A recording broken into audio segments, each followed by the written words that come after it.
श्री गोपाळ कृष्ण भगवान की जय. लीळा नंबर 208.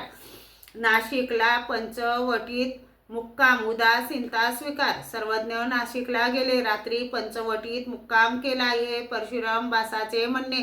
पंचवटीला उदासीनता स्वीकारली, हे रामेश्वर बासाचे म्हणणे. सर्वज्ञ भक्तजनांना म्हणाले, तुम्ही सर्व आमच्या जवळून जा, आम्ही एकटे राहू. तुम्ही आमच्या प्रवृत्तीप्रमाणे वागत नाहीत. तुम्ही आमच्या जवळ राहून पापच जोडीत आहात. तुम्ही कशाला राहता. ते सर्व स्तब्ध होते.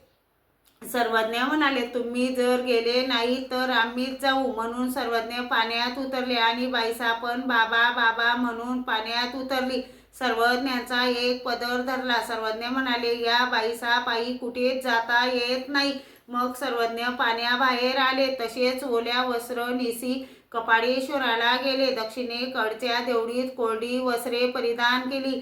एकाच्या मताने उत्तरेकडील देवळात कपाडेश्वराच्या चौकात आसन झाले. गुंफेत सर्वज्ञांना पूजा वसर झाला. जेवण झाले. गुन्हा केला. पानाचा विडा घेतला. मुक्काम झाला. श्री गोपाळ कृष्ण भगवान की जय.